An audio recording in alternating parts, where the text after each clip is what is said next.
Hi, I'm Van Nguyen. I'm with ASCE at Temple University, and we're here at the second floor engineering workspace that's under construction here. And today we're going to be turning on the lights for the very first time.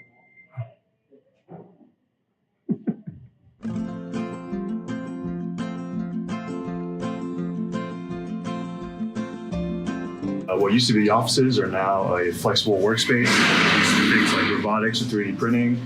Over here we have snorkels, and it's used for soldering. Here we have different types of workbenches of varying heights. The whole system is just modular, you can move it around. We have tall storage space, and this was just where we were just at, and they have the wall structure here, and that will basically be used to section off this room for classes and such.